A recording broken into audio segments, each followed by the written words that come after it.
Think you know the story of Daniel? What if I told you that there's a courtroom drama in his story where two judges tried to frame an innocent young woman for adultery? This is a story of Suzanna. Okay, so this story takes place around 600 BC in Babylon during the Babylonian captivity of the Hebrews.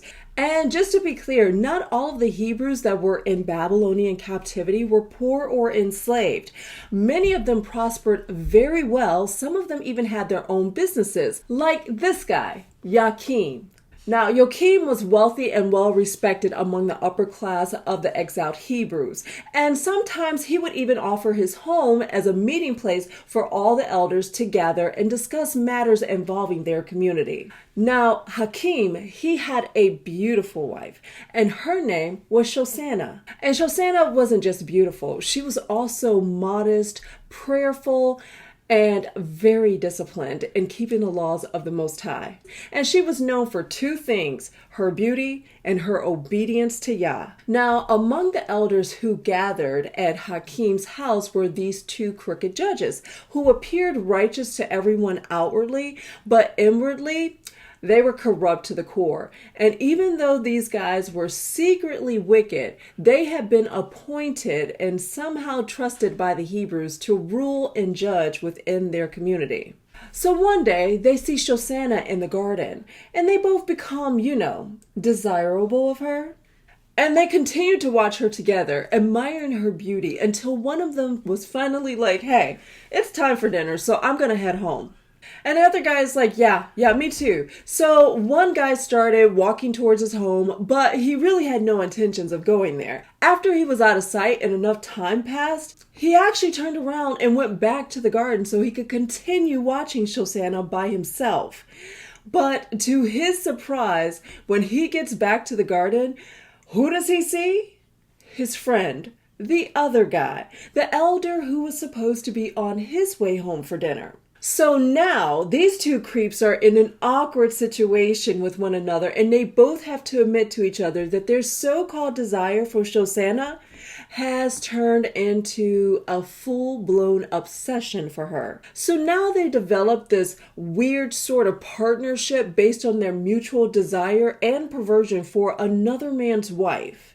And day after day, they watch her on her daily walks, and their lust for her grows even bigger. Until one day, Suzanna went to bathe. And keep in mind, this ain't no Bathsheba moment where she's exposed outside and in full view. See, there's a room inside of the garden area, and after she entered the room and closed the door, she sent her maidservants away to go get some washing balm and some oils. So there she was, alone and vulnerable in a room within the garden. Or at least she thought she was alone. But little did she know, the two elders, they had been hiding and watching and waiting. And as soon as the servants were gone, they sprung out of hiding and they cornered her and gave her an ultimatum. They said, look, no one is here, and we want you to lie with us both. And if you don't, we'll say that we caught you with another man in the garden, and you'll be charged with adultery, and you'll be put to death. Now, you need to understand something about those times to appreciate the weight of this moment for Suzanna. See, back then, if two or more credible witnesses testified that you committed adultery, it was enough to be executed. So there she was, completely vulnerable, threatened by two respected judges, two witnesses, two men with power and influence. And Suzanna, she knew the stakes. If she gave in, she might live. But not only would she defile her marriage and live under the trauma of this for the rest of her life, but her biggest fear was that she would be sinning against Yah. But if she refused, she would die a shameful and painful death, falsely accused and disgraced. So she thinks about it, and this was what her response was. She said, "It is better for me to fall into your hands than to sin against the Most High."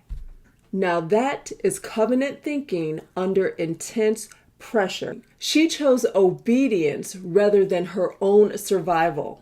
So she lets out a loud cry, and this It must have confused the elders. I mean, they weren't expecting this. So what did they do? Well, they cried out too, and they shouted loud accusations so anyone within an earshot of the garden would hear them, and their voices were a lot louder than hers.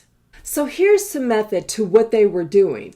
You see, back then under Torah principles, a woman's cry during an assault could establish her innocence. So these guys were deliberately reversing this expectation by shouting first so that they could control the narrative. And the next day, when the people gathered for judgment, the two elders established themselves as eyewitnesses, and they lied their behinds off. So long story short, because of their status in the community, the people believed them. And Suzanna, she was sentenced to death. An innocent, law-abiding, Torah-keeping, married woman was about to die a disgraceful and painful death because two corrupt criminals had been placed in positions of authority and judgment. And as she was being led away, she tearfully cried out to Yah in a desperate plea for mercy and deliverance. She said, "Eternal God, you know what is hidden. You know all things before they happen. You know they have testified falsely against me."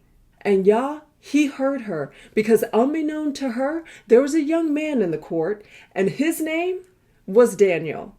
And when Daniel heard the plea from Suzanna, he stood up in the crowd and he said, "I am innocent of this woman's blood." And the crowd turned their attention to him. Now those words, they shook the assembly because back then in legal Hebrew culture, shedding innocent blood brought covenant guilt upon the whole community. So everyone in the court was like, "What do you mean?" And Daniel said, "You sons of Yasharel, are you such fools that you would put to death the daughter of Yasharel without the slightest investigation or examination of the truth?" So then he told the rest of the elders, he said, "Look, separate these two elders and let me question them individually." So the court was like, "Yeah, okay, that seems logical." So they brought the first elder to Daniel, and Daniel asked him, "Under what tree did you see Suzanna and this young man together?" And the elder was like, it was under the mastic tree."